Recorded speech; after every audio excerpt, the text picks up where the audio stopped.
nshuti bakunzi ba televiziyo icyaha gihire, abakunzi bo ku yindi si ntago mubimenyereye, ndaza kubabwira mu kanya ibyo ari byo.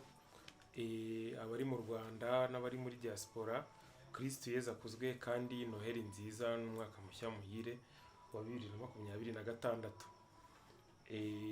Gahunda yo murayizi, Catholic Church Entertainment, ariko murabizi ko Kiliziya Gatolika ni universelle, ibintu byose byiza biba biyirimo. Iyo uri muri Kiliziya Gatolika, ibyiza byose biba birimo, iby'ubuzima, ibya roho, iby'umuziki, ibya siyanse, byose iyo urimo ubirimo neza biba birimo. Niyo mpamvu muri aka kanya ndi kumwe na Dr Albert. Iyo mvuze Dr muhita mwumva ibintu nyine bijyanye n'ubuzima bitangiye kuzamuka. Ndabisesekara. Bisesekara. Ntago ari ubwa mbere dukoranye ikiganiro, muramumenyereye. Reka ndeke kuvuga ibintu byinshi, reka tumuhe umwanya adusuhuze, anadushyira imbere y'Imana kugira ngo ikiganiro tugiye gukorana Imana ibe ikirimo. Murakoze cyane. Ndabasuje cyane abakurikiye ku yindi si ndetse no ku cyaha gihire. Izina rincanga cyane, ariko iyo mbajije Emi ansobanura cyane icyo bivuga, n'impamvu yabitekereje. Buriya naragushimye cyane, umuntu w'umugabo cyane. Mbere yo gutangira ibindi byinshi, reka twiragize Imana. Yego rwose. Ngwino Roho Mutagatifu, usanganye imitima yawe kwemera gukunda, wohereze Roho wawe, byose bibe bishya, isi izabone guhinduka. Dusabe munamisha kwemera Roho Mutagatifu, turagusaba kubwirizwa nawe no gukunda ibitunganye no kunogerwa nawe iteka, kubwa Yezu Kristo umwami wacu. Amen. Nyinshi muri izi modoka ubona mu mihanda, ba nyirazo buriya bararira ngo abashoferi bazitwara bakoresha nabi essence na mazutu, abandi bakayiba, abandi bakandikirwa kurenza umuvuduko hafi buri munsi. Gusa aba ni abataramenya Sator Rwanda Limited, sosiyete izobereye mu byo gushyira speed governors mu modoka ndetse na GPS tracking system. Nk'aho ibyo bitari bihagije, Sator Rwanda Limited ishyira mu modoka yawe ikoranabuhanga rituma uyigenzura aho uri hose. Imodoka yawe bayishyiramo fuel monitoring system, aho umenya ingano ya essence cyangwa se mazutu yakoreshejwe mu modoka yawe. Niba yibwe, umenyeshwa ko kanya ingano ya essence yibwe ivunjwe mu mafaranga. Aho yibiwe, umushoferi wari utwaye imodoka ukaba wanasaba ko imodoka yawe itongera kuva aho iri kugeza ikibazo gikemutse. Vehicle movement control ikwereka aho imodoka yawe iherereye igihe icyo ari cyo cyose. Mileage and engine statistics ikoherereza ubutumwa ku birometero imodoka yawe yagenze mu gihe runaka. Iri ni ikoranabuhanga rinakumenyesha igihe cyo kujyana imodoka muri control technique, igihe cyo kumenesha amavuta n'ibindi. Hari kandi driving behavior analysis ikwereka uko umushoferi wawe arimo kwitwara mu muhanda. Aya makuru yose uyahabwa kuri telefoni yawe ako kanya bikiba. Ibi byose bishoboka kubera ko Sator Rwanda Limited ifite ubunyamwuga, ubunararibonye, ikagira abakozi b'abahanga kandi bahagije bakugeraho vuba bishingiye ku mashami Sator ifite hirya no hino mu gihugu. Hamagara cyangwa wandikire Sator Rwanda Limited kuri 07 81 13 81 55.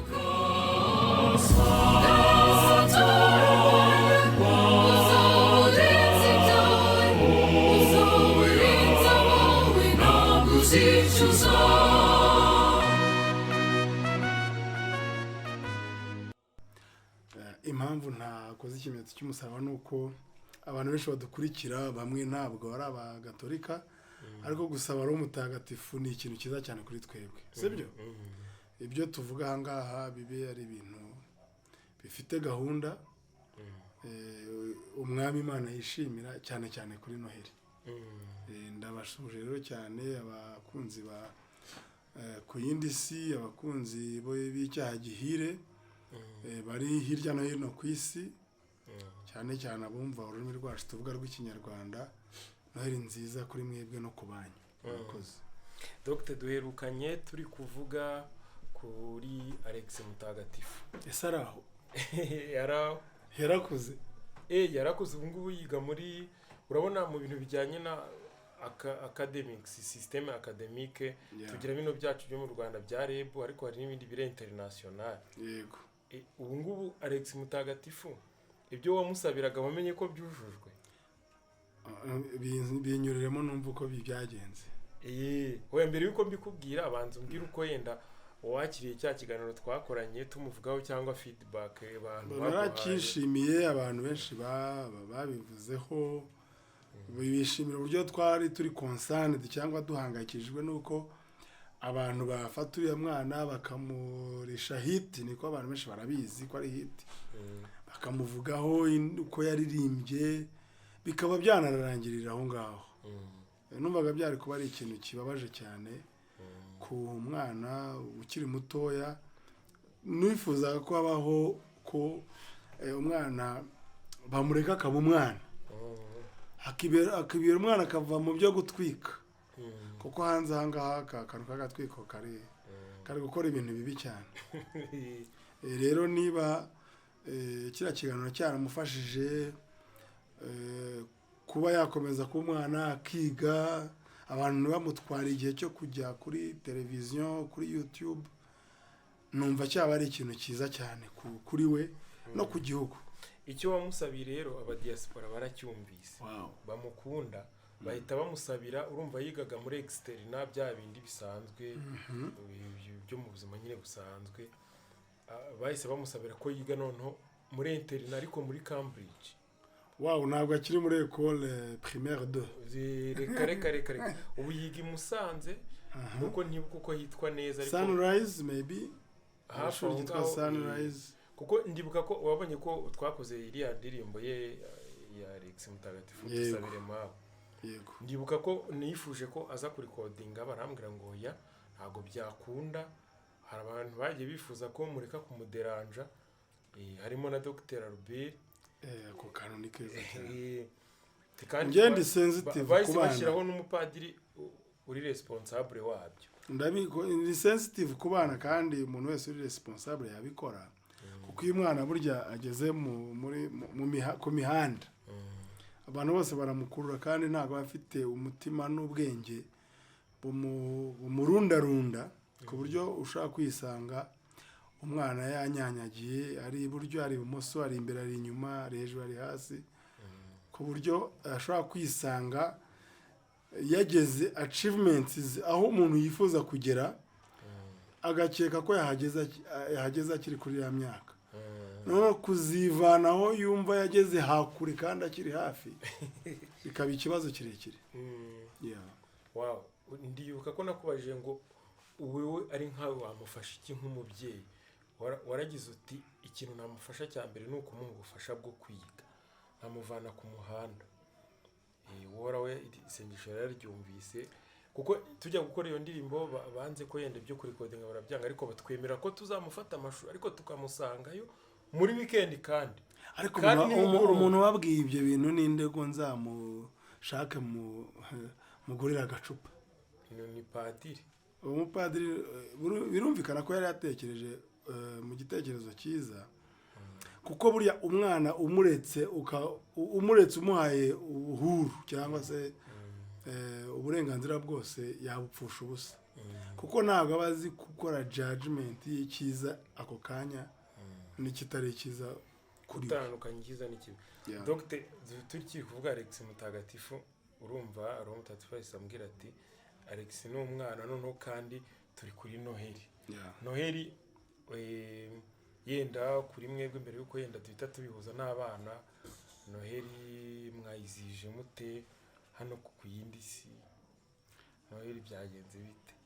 Urakoze cyane. Ku yindi si mbonye nta n'abana bahari, kandi nabonye ahantu henshi Noheli bo bagira ngo ni yaba. Urabona twe dutuye mu mujyi, buriya iyo butangiye kwira abana bagomba kuva ku muhanda. Ariko kandi buriya no mu mujyi ntabwo abana benshi bakunda babacaracara, abana benshi baba bari mu rugo n'ababyeyi, hari n'aba bafunze ku bipangu. Ariko natembeye muri quartier uyu munsi, nagiye mbona abana bakeya, ariko rero igitangaje mu mujyi buriya n'abana benshi bahaba.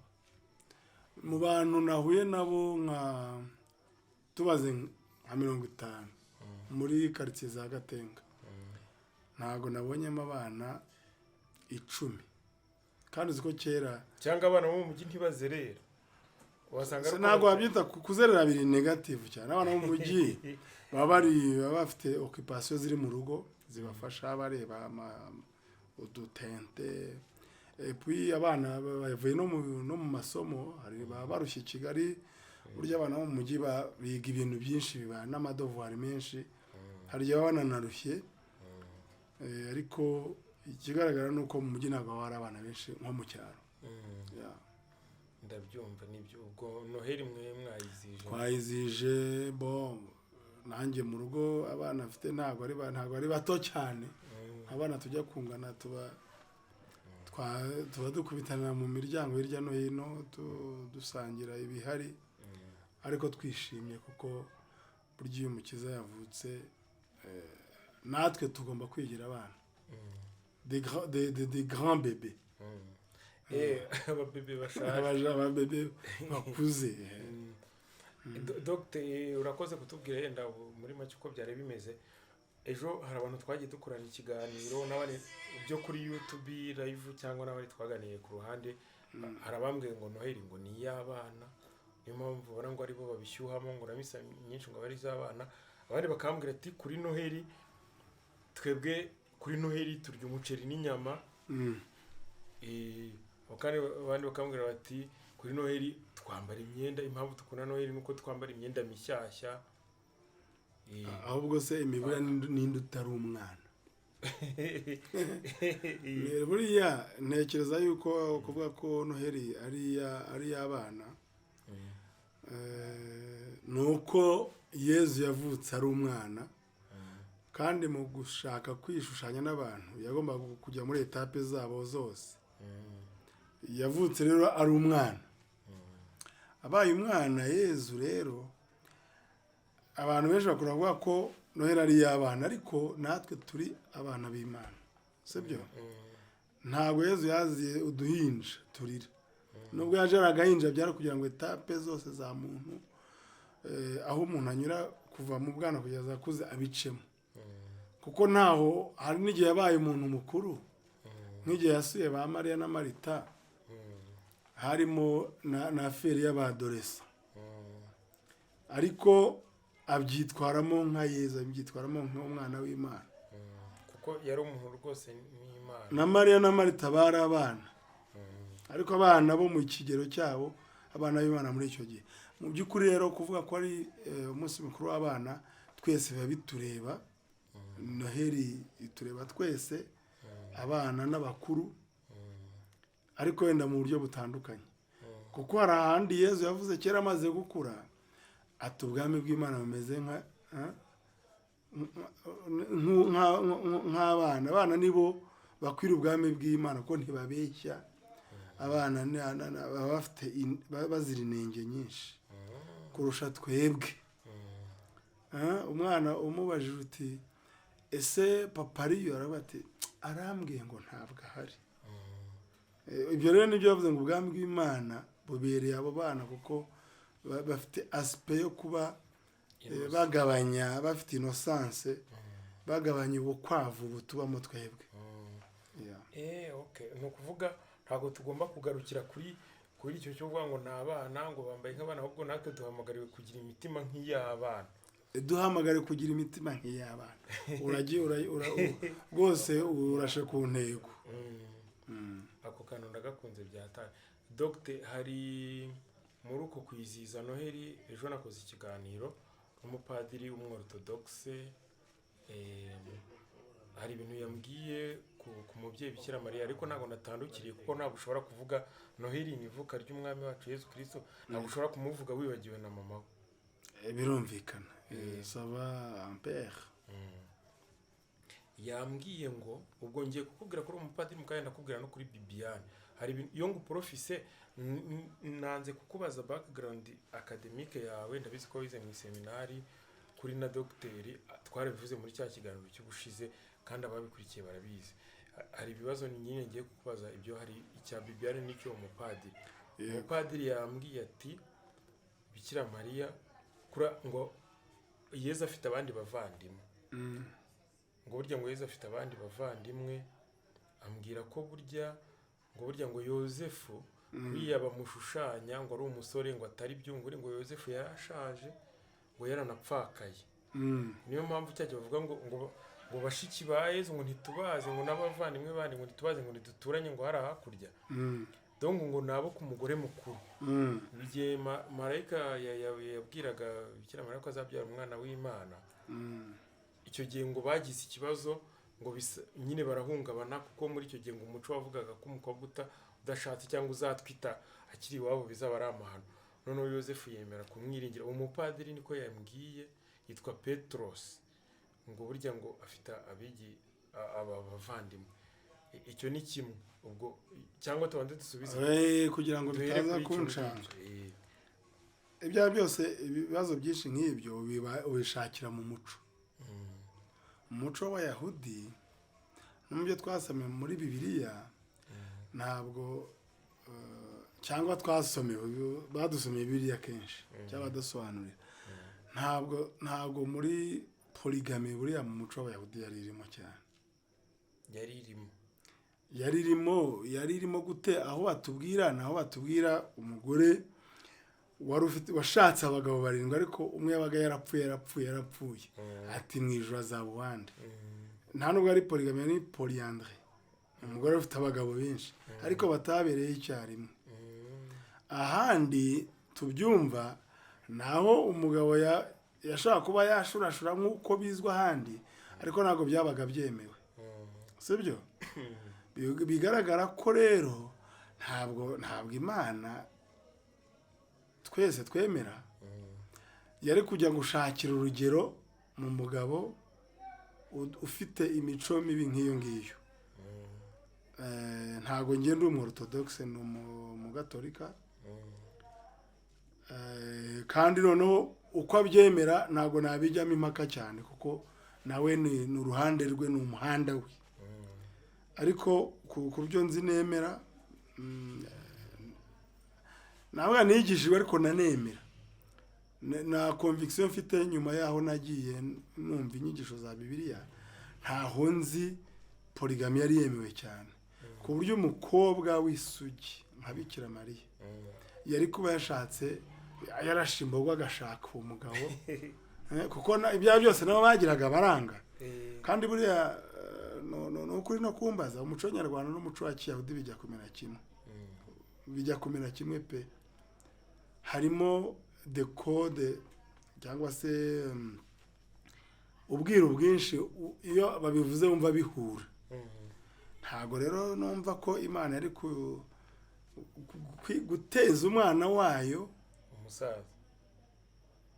umusaza. Ntabwo Imana yanga abasaza ariko ntabwo ari kumuteza umuntu ufite urubwa nk'urwo ngurwo kugira ngo ari havukira muri urwo rubwa kuko urubwa yamuteje runumvikana rwari ruhagije kuba yavukira mu muvure mu rwuri rw'amatungo rwari ruhagije kugira ngo Imana yerekane ko yegereye abantu kandi baciye na bugufi. Umupadiri we yambwiye ngo urwo rwuri ngo ntago ari byo ngo ubundi ngo nyine ngo igihe cyo kubyara kigeze ngo barimutse kugira ngo umwana azavuke afite adresse kandi ifatika bashaka ngo kumubaruza mu muryango ngo wa Dawidi kuko Dawidi yari afite nyine credibility nyine muri societe no mu mateka. Igishoboka nuko aborthodoxe ubwo ntago dusoma Bibiliya zimwe niyo dediction nakuramo kuko ukurikije reference nawe usanzwe ufite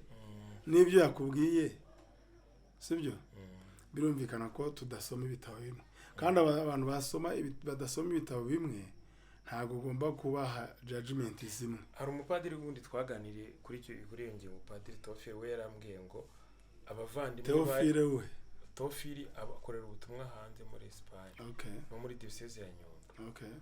We yarambwiye ngo abavandimwe ba Yezu bavuga ni kwako ni nko mu Rwanda nkuko aravuze ngo n'Abayahudi twe duhuje imico. Ni nk'ubu nk'urugero nkawe nk'umwana tuvuge nka papa wawe mukuru we umwana yabyaye w'umuhungu ushobora kumwita mukuru wawe cyangwa murumuna wawe birumvikana ni nabyo muri iyo context niko Padiri. Niyo mpamvu nanakubwiye ko umuco w'Abayahudi umeze nk'uwacu no mu Kinyarwanda cyanyacyo nyirizina tutabishyizemo tutabitraduije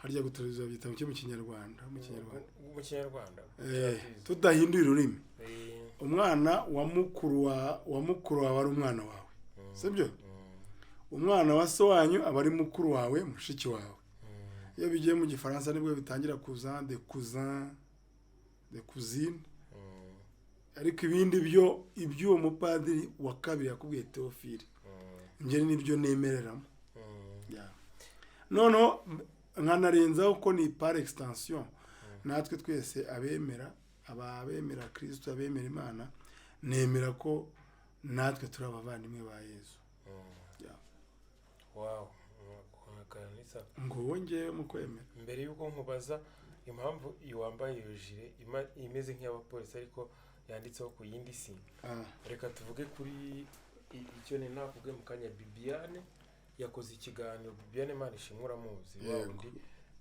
utemera ibyo Kiliziya Gatolika yemera kandi yigisha muri iyi minsi mbere yarabyemeraga ariko ntago akibyemera ari no uburenganzira bwe kandi yakoze ikiganiro ashishikariza abantu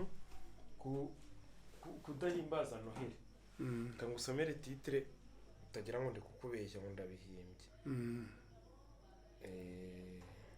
cano yitwa Bibiane Manishimwe harya n'umwe wakoze ya ndirimbo yitwa nyemerera tugendane mu gihe uri kubishaka impamvu iya ndirimbo ubanza ababishinzwe batarayemeje cyane cyabarakuye kuri gahunda ariko ntabwo biri officiel ariko iyo wegereye nk'abanyamakuru kabagura ati kuki mudacuranga indirimbo rakubwira ngo baratubujije ariko wamubaza umubuje ntamukubwiye none se wowe ibitekerezo ubona byaratewe n'iki we nyirumva yaratangiye kutemeranya na Kiliziya urumva Kiliziya uko ibitekereza banza ubinyereka ariko unyibutse yavuze ngo hagarika kwizihiza umunsi mukuru wa Noheli ukimenya byinshi by'ubupagani utamenye bwishe inyuma ndabikubwira mu kanya nacyumvise kino mbere yenda yuko ukomeza avuga ko ubundi ngo muri Bibiliya ibintu bya Noheli nta birimo icyo ni icyambere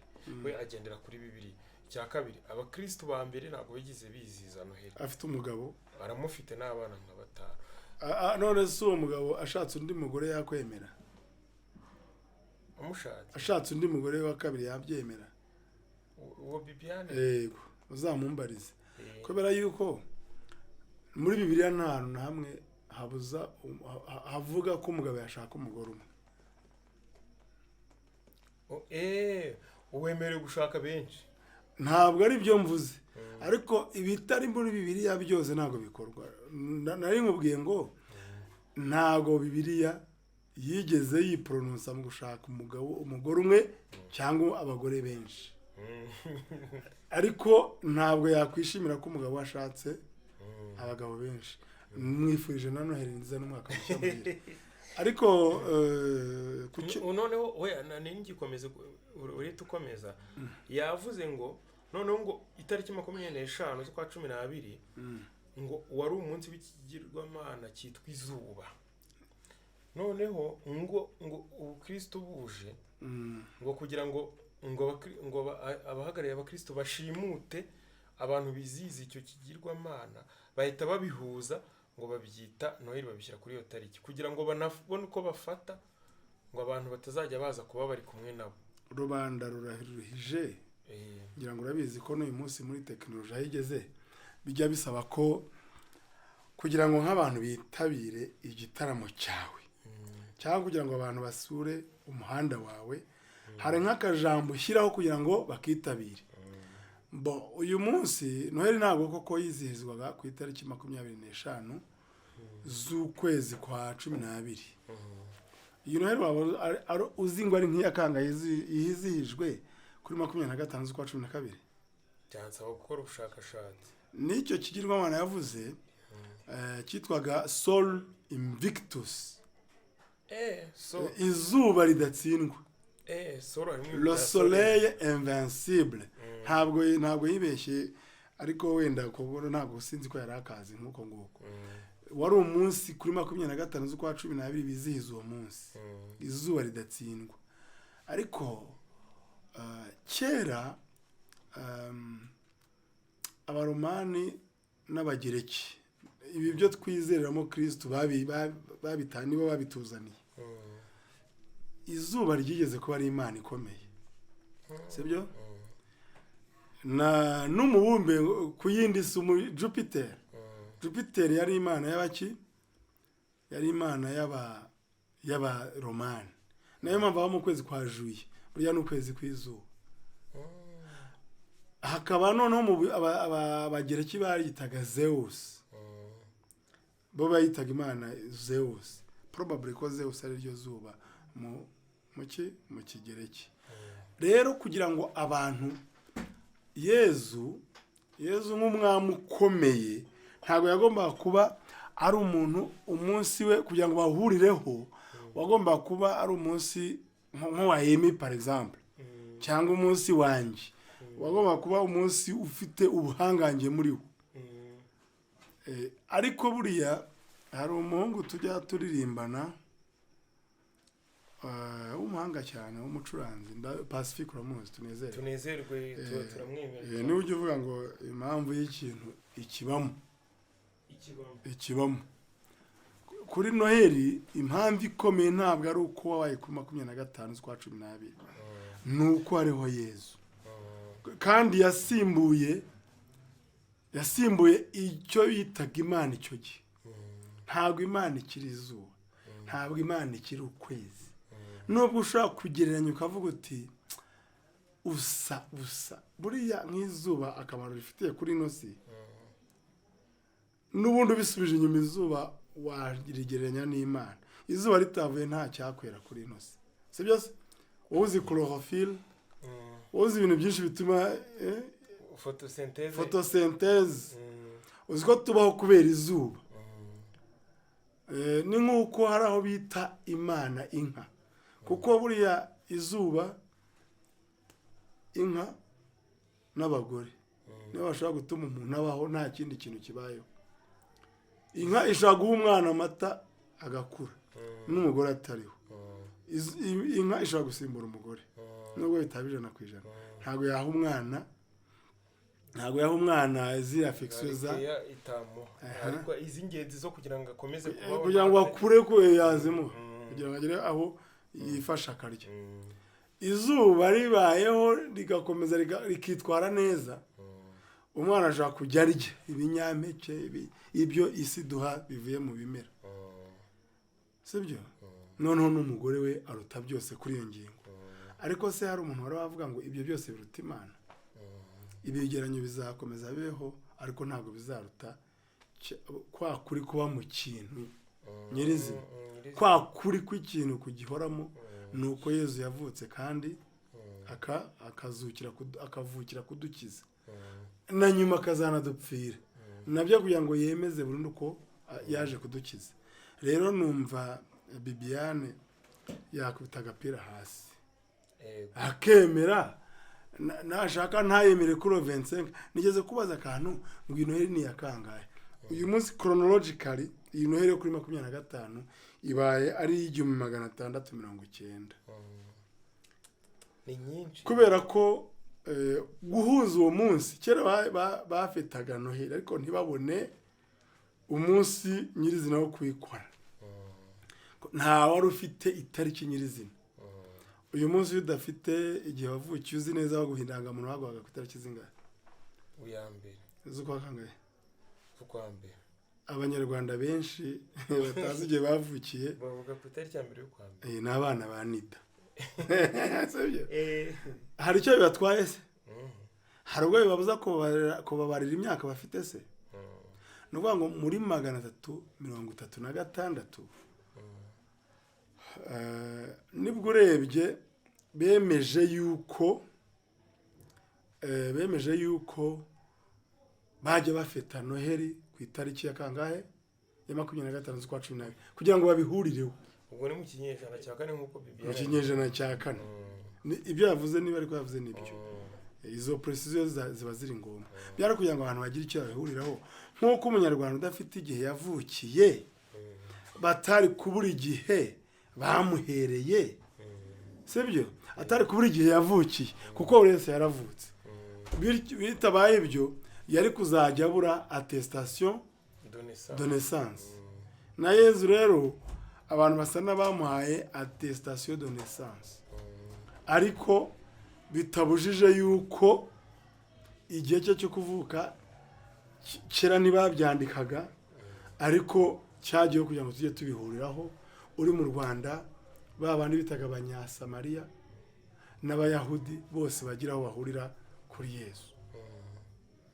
Dr. ibyo ndabyumvise na Bibiane nizere ko buno butumwa buraza kumugeraho ndabizi azakiraho kino kiganiro. Noneho dukomeje wambaye ijire yanditseho ku yindi si. Yego. Na chaîne yawe yitwa ku yindi si. Nizere ko abadukurikiye baraza guhita basubscribinga ku yindi si kugira bajye bareba ibiganiro byinshi bya Dr. n'indirimbo ze. Kubera iki Yezu yaraje araducungura kuri ino si twebwe dusanzwe turiho nkuko maze kubidusobanurira. Yego. Umukiza yatuvukiye. Kuki we wanze kuba kuri ino si kandi Yezu yacunguye ugahitamo kwibera ku yindi si? Ku yindi si ni hatandukanye no ku isi twari turiho, si namwe ku yindi si Yezu arabavukira. iyi si rero iyi si twa ku yindi si ntaho itandukaniye n'iyo turiho n'isanzwe mu rwego ruri physique, mu rwego rufatika. Ariko urabona kubera ubumenyi harya n'ubukorano, ubwenge bukorano, AI artificial intelligence cyangwa se intelligence artificielle biri kugenda bitwereka yuko imitekerereze y'abantu iri kugenda ihinduka. Iyawe uko wumva ibintu kera kugira ngo questioning wibaza utariko ntukajya userebura Noheli, ibyo ntumvaga iwanyu hahinduka nk'amaraso, siko byari bimeze. Ariko uyu munsi ndetse nta nubwo bitangiye vuba, hari igitabo cyangwa se ibitabo papa wandika ukuntu babyita cyitwa Humane Vitae. Ibyo bitabo amadokima yitangwa ikintu mba encyclique yitwa Humane Vitae yo muri mu kinyejana cya 20 muri za 60-70 hari umupapa wabyanditseho yitwa Humane Vitae. Yari arimo ari kureba nyine ubuzima bwa muntu. Niho hari hamaze kwaduka ibintu nyuma y'intambara ya kabiri y'isi yose, abantu bumva bavuga ngo tout est permis, sibyo? Bivuga ngo ntago byemewe guhakanya umuntu, sibyo? Ibyo umuntu ari gushaka gutekereza byose ubyemere. Il est interdit d'interdire. It is not advised to nabyita ngo iki interdire mu cyongereza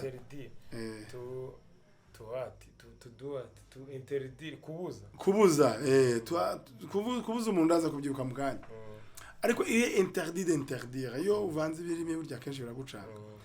Nuvuga ngo niba umuntu ariko ngo sinemera Imana, ntago biba byumvikana ukuntu wabuze umuntu kuba byumva gutyo. Kuba umuntu yavuga ati sinemera Noheli ntago byemeye kuba aho umubuza kutayemera. Yego, ibyo byari bimaze kwaduka cyane.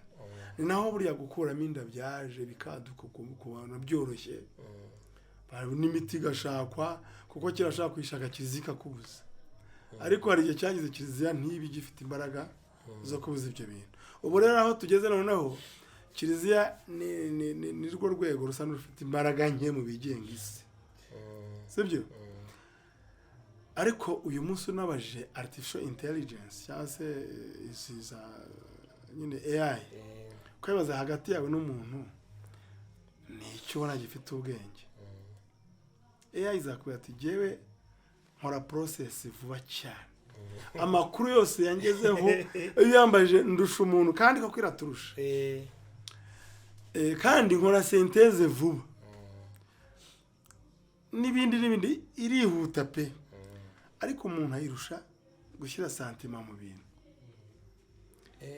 Umuntu ayirusha kubabarira mu kintu, kuvuga ngo wafata umwana uvutse umuntu akaba utamushaka, artificial intelligence itinakwereka wajya kubikorera. Ariko umuntu batari ku muntu ugiye kwica we asasanga ari we wazarokora ino si. Kuko hari ubumenyi bwinshi bwarokoye isi cyangwa bwayiteje imbere, ntabwo twese twabugizemo uruhare. Havukaga umuntu umwe akabikora, havugaga umuntu umwe akavuga ati akavumbura relativity, havumburaga umuntu umwe akavumbura ipine la roue. ibyo bintu uri kuvuga ndabikunze cyane.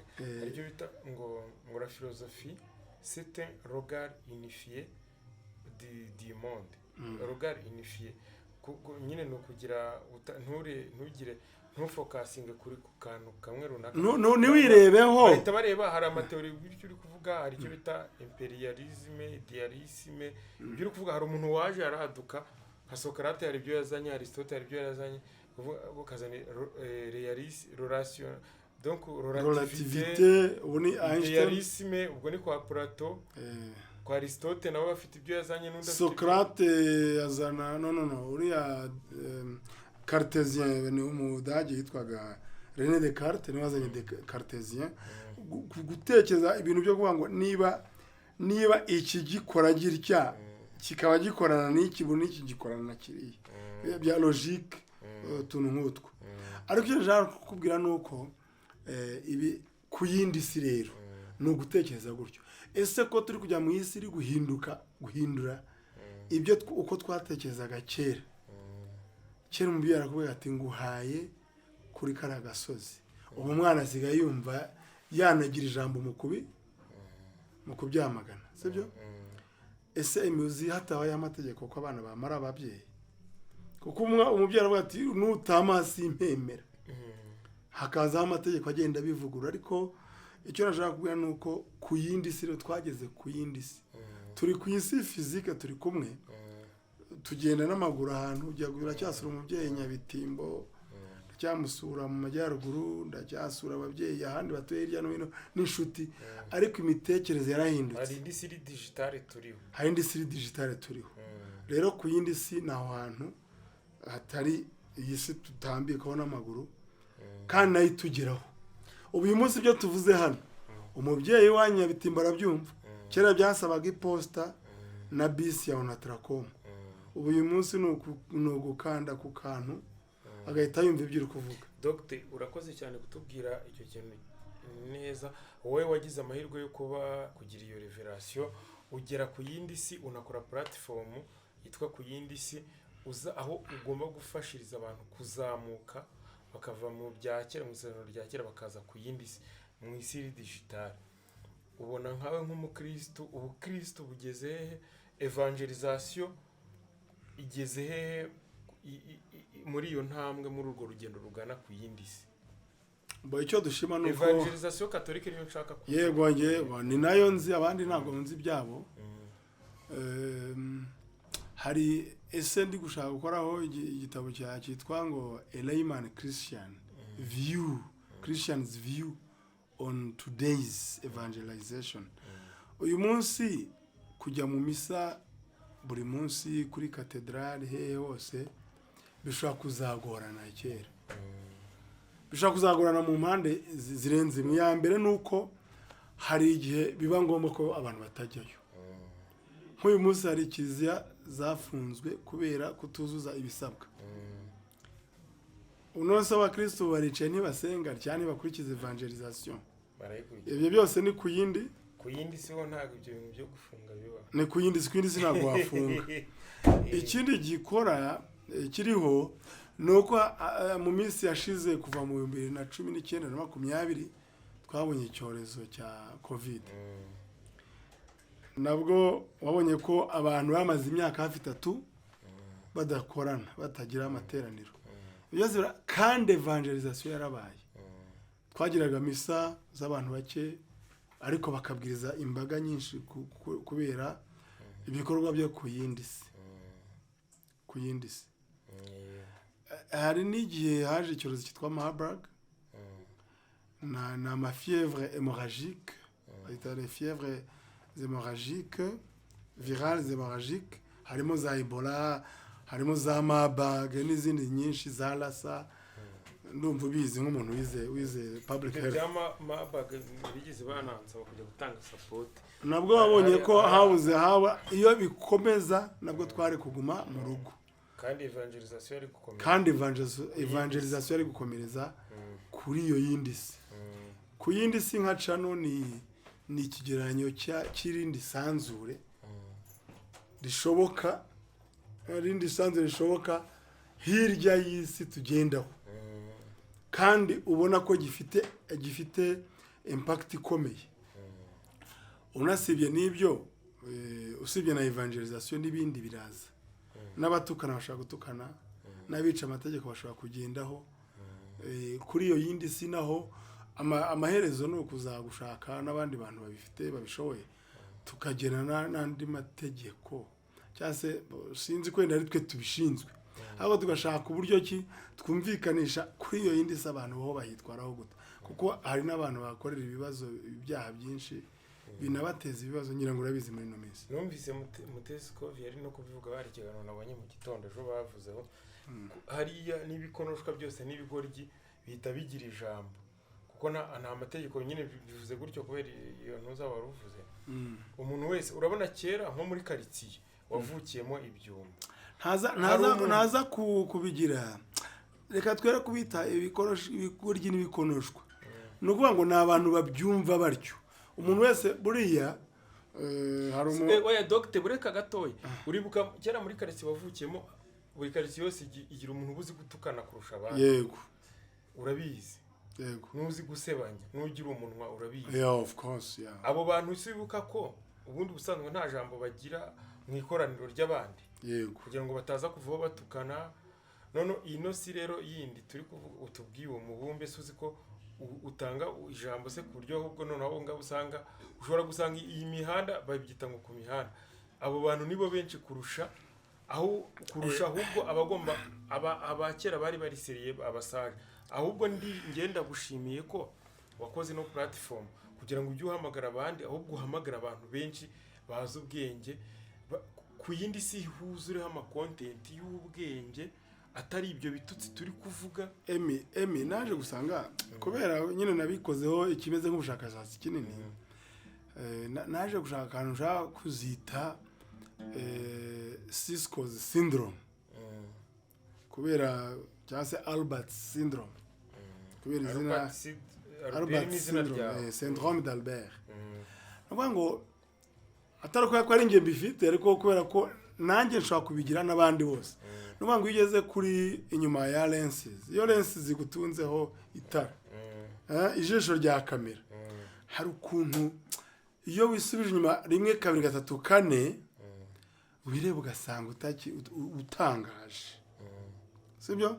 Sinzi ko bire byari byakubaho. Ubu ni nka ya ndirimbo wakoze yitwa Tunga itoroshi. Ubwo urashaka kuvuga nk'Imana itunze nk'itoroshi mu mateka yanyu. Ahubwo noneho wowe witunze itoroshi, iyo urebye icyo lensi yagukoze ikakugira mwiza, ukagaragara neza, ukabona femano bakagukunda, uravuga ati wow. Bavuga kuri astronomy ugahita wumva ubizi, bavuga kuri ballistic ugahita wumva wafata imbunda ukayishinga mu gatenga ukarasi banyabitimbo, kubera ko lens yaguhinduye igitangaza. Nyamara hari abantu bizi ibyo bintu babyumva neza, ubabajije wasanga mu mitekerereze yawe ushyize nk'ibintu mu kirahuri, ubwenge ufite ukabushyira mu kirahuri, nabo bagashyiramo ubwawe bwawe bukiri ku ndiba, nta nubwo wakunyuguza ikirahuri. Ugereranyije n'ababizi bacecetse.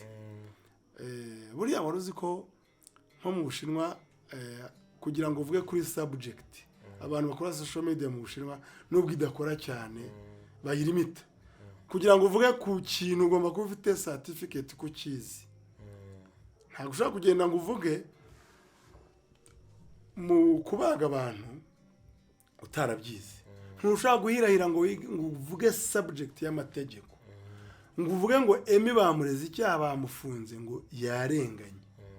Ubifiteho ubushobozi buhe, wabyize hehe? Nkaba rero nanakangurira abantu bakurikira ku yindi si n'icyaha gihire, bazirinde gukora icyaha kitari gihire cyo guhirahira kwinjira mu bintu badafitiye ubushobozi bwo mu mutwe. Uvuze ibintu gikomeye Dr.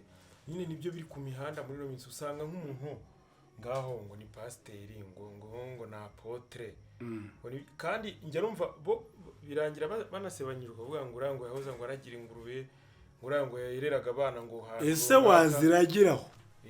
waziragiraho kuko uko turi uyu munsi kuba kugaragara kuko tuzabejo ntabwo kura ndi kuvuga nyine muri umurongo wari ubivuzemo ugasanga nk'umuntu ari kuvuga hari ibintu twize muri filozofi kera nkiga muri grand seminaire bari kuvuga kuri filozofi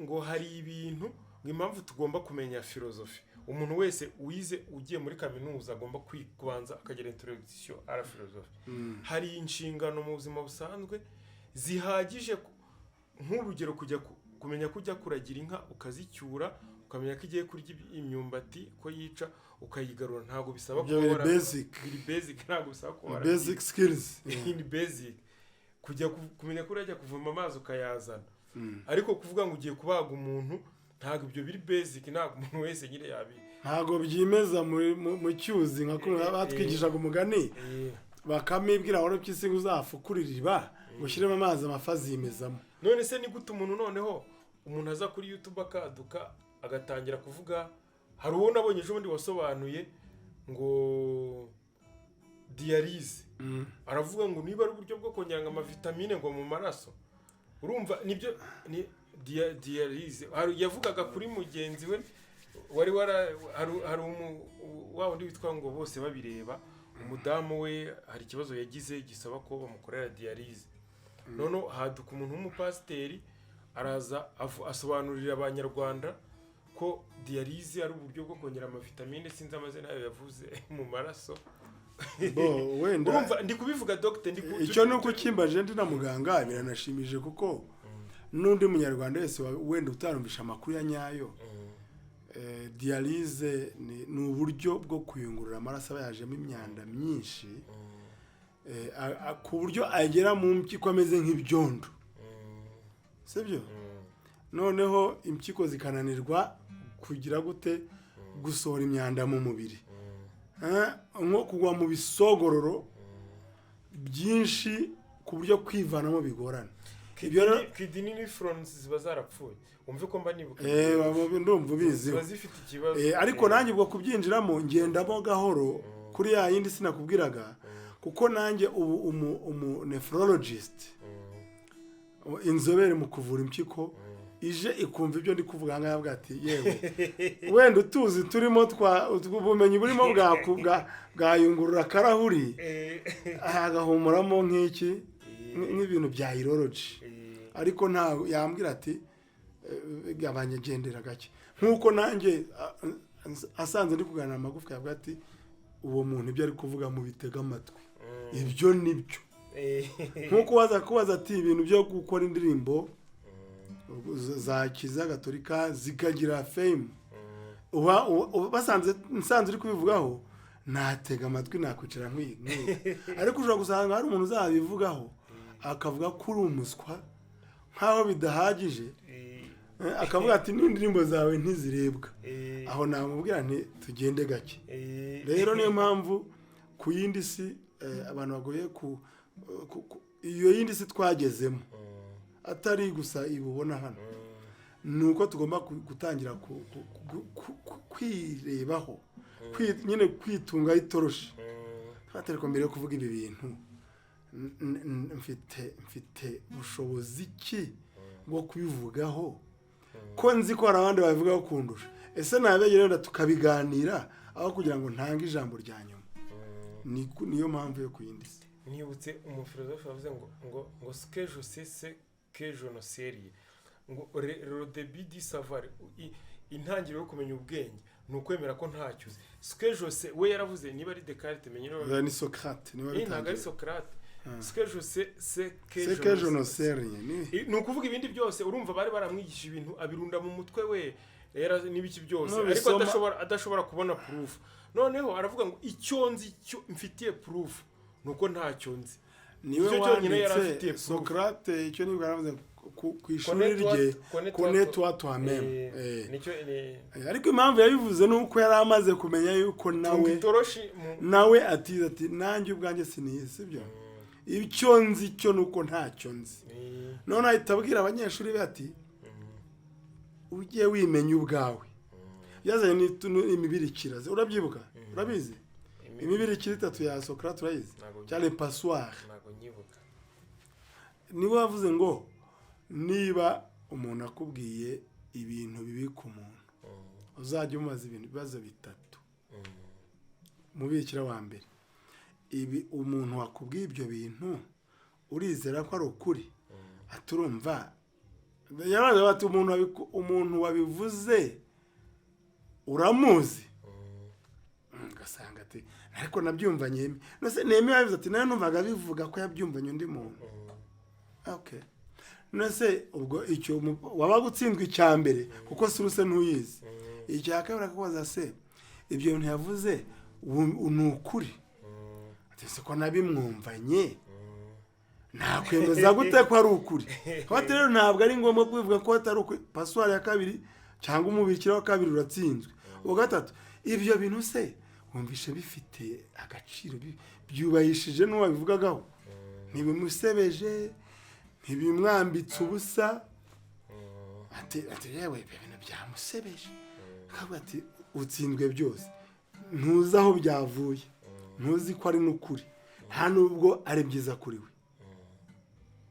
none umuririmbyi yitwa Rakidi bahita bisamarayizinga ngo if you don't have something good about something just shut up niba nta kintu cyiza ufite ku muntu ukihorere kandi ubona ko byamamaye hanze urasanga niba Emi yakotoye mu buzima tubizana ku yindi si tubizana ku mihanda Emi ibi se birungura iki nakaye kagufuka karimo ko kufite inkuru idashimishije hano hanze ese ntago nakwegera nkakubuza cyo kora bongeye ndashima ko ubona ko ubuyobozi buri kugenda bubishyiramo gahunda ko bwanjye mbona bisa n'ibyari byaranatinze kuko hanze icyo bita diffamation ni ikintu gikomeye diffamation emotional exposition of people's life ni ikibazo gikomeye ntabwo ushobora kuba uri kuvuga ubuzima bwa Emi bwanjye bw'undi muntu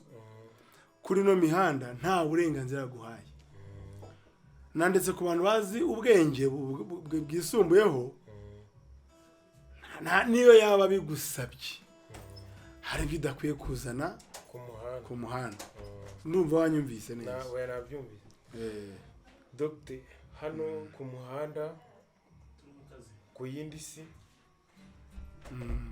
hano ku yindi si dutera amatsiko kuri projet zigiye gukurikiraho urumva mwaratangiye n'ubu ngubu ntituri ku yindi si ni izihe projet nyine zakundisha abantu kuza ku yindi si zihari mu minsi iri imbere tugana ku musozo urakoze ku yindi si rero ni ahantu hatangaje wa muvandimwe we urabona ibintu byinshi twajya dukora nk'abantu biri kugenda bikorwa na bwa bumenyi buhimbano bwa bwenge gukorana hari umuntu twahoze tuganira mu filmmaker ndi kumusobanura ukuntu filime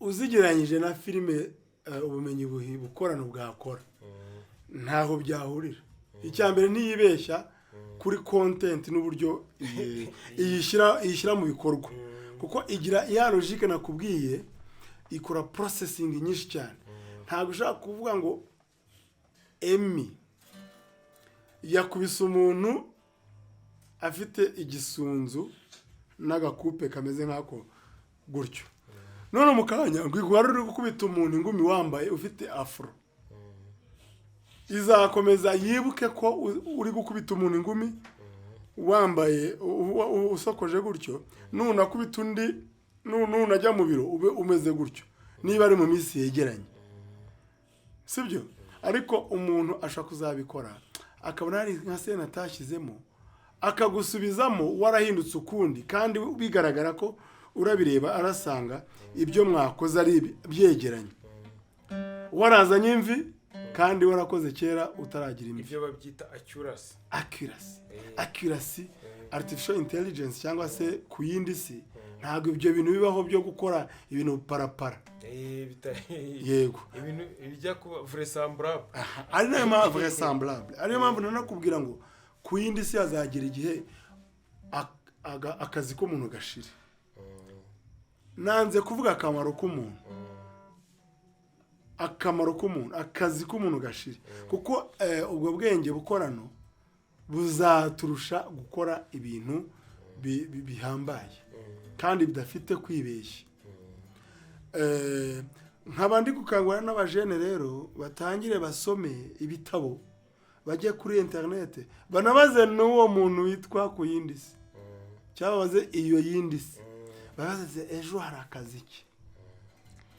Uzasanga niba ugomba kuba secrétaire w'umuntu, ntago ku yindi si uzaba secrétaire w'umuntu. Bazaza ni robo izajya ibikora neza itajya muri konje. Sina ngombwa robo nuvuga ngo nawe uri mu kazi wenyine ushobora gufungura computer ukafungura kuri audio abantu bakaganira ikaza kuga summary y'amagambo yanditse navuze na rapport. Ibyo urabizi ko biriho, ikagwa na report ikagwa na summary. Uyu munsi rushaka kujya kuvuga ati ndashaka kumenya amateka y'Abanyarwanda, mushuti yanjye ntabwo bizasaba kuzajya kwiga muri kaminuza iruhande cyangwa muri humanities. Uzagenda ufungure igwa amateka yose neza kandi iyo wayishyuye neza izaguha ihita ibikubwira neza igakusanya ababyanditseho neza ikaguha incamake na reference. Ibyo byasabaga kujya kwicara muri bibliothèque nk'amasaha 50 kugira ngo ubone page 3 kugira ngo discute igitabo cyawe cyangwa se uhuze ibitekerezo by'abandi n'abandi kugira ngo ibyo wavuze abantu tubiha agaciro twumve ko birimo akagufwa. Byagusabaga iminsi myinshi cyane, ibyumweru byinshi. Mu gihe cya internet cyangwa se ya kure byashaka kugusaba icyumweru, ariko mu gihe cya artificial intelligence bishaka gusaba juste guha imashini robot biri gukora hirya aho, ukayiha amakuru yizewe ushaka, ukayiha mbese ibyo yifuza iguha ubumenyi. Prompt ukayiha commande yumvikana neza ukurikije ibyo ushaka, igahita irekura. Iyo irekuye igwa ibintu abantu bataguha bungikanye, kuko ngo zikora ibizami urabona bino bizami mpuzamahanga ngo za Cambridge n'ibiki, ngo yitagize nka 98 ntago bayishyira ku isoko. Urumva ko ziba nkangiye gukora ko nta ngiye nako kitari na mpuzamahanga ntago nayirusha ubwenge. Aho rero itereye ubwoba nibi turi kuvuga ubejo izaba yabishyize muri database mu byo ifite ikoresha kubishyira kuri YouTube, yabishyira muri irabanza ubwo bumenyi bushake bufate muri search result zayo bizajya bizamo. Naho rero twakoze kimuntu niba twasise connaître toi-même atari ya Socrate, izahita n'ubumenyi isanzwe ifite gusa connaître toi-même ni Socrate. Ibyo byo nta controversy, ariko isanze atari byo izakubwira ati yo uriya muntu yaribeshye, do buri kuyongerera ubushobozi bwa ya accuracy mu gihe kizaza. Rero abajene bagomba gusoma ubumenyi buzaza, ubutazahinduka cyangwa uzahinduka kera. Wari uzi ko buri umuntu ukora plomberie uteranya amatiyo uwo muntu azakomeza kugira akazi kera. Nibyo. Wari uzi ko muganga azabura akazi kera? Abaganga benshi ukurikije ibyo dukora, tuvuge niba uri muri laboratoire ushaka kuzajya uturaso duke akabuka gutepesa ukakubita muri robo igahita ikwereka ikubita ku mihanda indwara zose ufite ubwo turi kwa avansa rero nimara kuzikubita hasi. Uyu munsi papa cyangwa muri no minsi yasohoye ikintu kivuga ngo nubwo artificial intelligence iri kuza abantu bagerageze barebe ko dignité humaine ethique izagumaho kuko iyo mashini nimara gufata uturazi ikadukubita ku muhanda twaturwara ubeshye utabwiye abantu uwashaka ku mihanda ahita tubona sibyo aho rero niho igutungamo itoroshi aho niho rero umuntu agifitiye agaciro akazi nkagaruka ko akazi gakomeye kari imbere no gukorana artificial intelligence specialist kuziha amadone ariko kandi ukaba ushobora no kuziha amadone ari ku rwego rw'uko itanga ay'ingenzi itamenya amabanga ariko kutamenya ibanga kuri AI biragoye yabishobora ko ivugisha ukuri irenze ukuri kubera ko iyo hajemo ibintu byo kunyura ku ruhande ni ya marangamutima ni ya marangamutima abantu bagira iyo ibimeze nk'umusaza winywereye akagwa kamutunga icyo agomba kukubwiza cy'ukuri arakikubwira irakikubwira nayo rero Dr. tugana ku musozo ni iki wabwira abanyarwanda ubahumuriza ariko cyane cyane tubihuza na Noheli kandi no ku yindi si ni gute wakwiziza Noheli muri iyi si turi kuvuga imeze gutya iyi si irasekeje tugana ku musozo namwaye kuko uyu munsi nakoze marche ndende presque isaha yose ndi kugenda kwa kundi wabonaga abantu kuri Noheli batabona ko hari nk'ahantu bagiye kwa Zayasi yenzu ikigage babatirishije ntago nabibonaga cyane uyu munsi ntago ubona unyuze mu ducucamo wenda nuko ari ni Kigali ngo ubone rwose hari ikintu kiraho hafi nabonaga ari ubuzima busanzwe kandi nabikoze nkana ngo ndebe nyine Noheli y'iki gihe yo ku isi turiho no ku yindi si naje gusanga Noheli turebye nayo mu gihe kizaza yazamera nyine nk'iyo ku yindi si bikaba ari historical event ikintu cyo mu mateka abantu batagira gute badaha agaciro ariko ibyo tubishyize ku ruhande ndifuriza abantu bose Noheli nziza umukiza wese yatuvukiye basoma muri Izayi 9:5 aho bavuga ko ari umwami w'igihangange umwami uje gucungura isi ku rwego rwo hejuru ngo ni umwana waduhawe afite ingoma muri mu bitugu uwo mukiza rero aje we ntabwo isi ku yindi si no ku isi turiho abitandukanye uri ku yindi si yamwemera azakomeza kumufasha akanayimugendeshaho neza ngira ngo umuntu ufite Yezu ntabwo yakwisanga mu bibazo aterwa no kuri ino si turiho ndifuriza abanyarwanda bose kuryoherwa na Noheli no kuzagira umwaka mushya muhire wa 2026 bakazagira umugisha wo kuguma ku isi itari yindi si sibyo isi ya nyayo hanyuma ino iyi si yindi kuri ino si yindi ntiyazabote kuko hari amakara meza yo kota abantu kandi nkanifuza n'abajene cyane cyane abayutubers kongera gusubira mu ndangagaciro z'isi twariho kera bakamenya ko amategeko ari kugenga ino si isi isanzwe amama akajisho ku yindi si bikihuta no kubona amakosa abenda ku isi yari isanzwe bikumvikana kuko niba uvuze umuntu ukamwinjira mu buzima busanzwe biroroshye ko haza akantu kadunda muri ku yindi si kavuga ati uyu muntu afite ikibazo bya bintu umva bya strikes ama strikes ni ukuvuga ngo hari ibitero bishobora kukuzaho atari n'umuntu ukureze kubera ko ku yindi si checking irahaba kandi irikora bwa bwenge buhimbano cyangwa bukorano buhita bubona aho ukoze ikosa bukabigarura hino ukumva nka wa mugenzacyaha mukuru araguhamagaye yaba yakoze wa mudogiteri wa mudogiteri wambara neza cyane mujya no gusa ntabwo wasa n'abayobozi abayobozi baba bisa ariko nyine kandi turamwifuriza nawe imirimo myiza na Noheli nziza tukabonaho n'umwanya wo kwifuriza abayobozi bacu bose Noheli nziza baba barakoze akazi gakomeye musaza umwaka ni ikintu gikomeye kuyobora abantu bari ku isi nyayo n'abari ku yindi si tukabona umwaka urashize hari igihe byagezemo hagati nkabona uzamara nk'imyaka 3 none urashize none turi umwaka urashize none dore umwaka urashize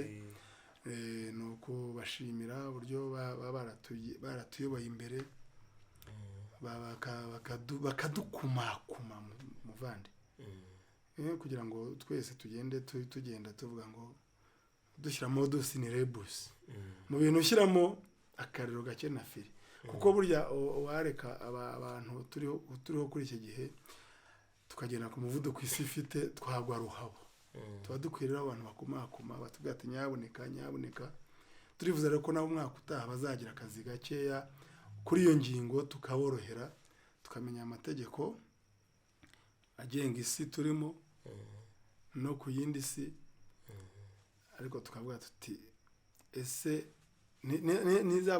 ntazaba ari twebwe tuvuna abantu kuko byibuze tugenda tumenya twese dukangukire kumenya ubumenyi butuma twirinda kuvangira kurushya abatuyobora ubwo abayobozi ndavuga mu rwego rw'igihugu mu rwego rwa politike n'abayobozi mu rwego rwa kiliziya nta kuba bataragize kandi tukifuriza abanyarwanda twese b'abakristo yayubire y'imyaka 125 d'abord ndavuga 125 dufite iyogezabutumwa Kristo atugezeho niya 2025 ducunguwe ndumva ari cyo nakubwira nibwo butumwa mfite Noheli nziza ku banyarwanda twese abari hano n'abari hirya no hino ndetse n'abandi bose badukurikira bumva ikinyarwanda harimo n'abatari abanyarwanda Dr. dushyizeho akitso ntabwo dushyizeho akabago kandi abatarakora subscribe kuri Icyahagire TV ndetse no ku yindi si mwese mugire vuba kuko tubafitiye amaproje meza cyane turashaka gutanga umuganda wacu kugira ngo ku yindi si kuri ino mihanda y'ubu ngubu dushyireho ibintu by'ubwenge Dr. murabizi abadogiteri babariza amashuri menshi nzajya mubabariza hari ibibazo byinshi muba mufite nawe kandi afite ibisubizo byabyo aho kugira ngo twirwe dukonsoma ibyaba bandi babatekamutwe bo kuri iyi mihanda yanyemereye ko tugiye gutanga umuganda wo gushyiraho ibintu bifite evidence nkuko yari ari kubivuga Dr. ariko nanjye uriya nzi kubaza nanjye nzajya nkubaza tubazanye umwaka mushya muhire rero wa 2026 yego na Noheli nziza merci mon docteur murakoze cyane yego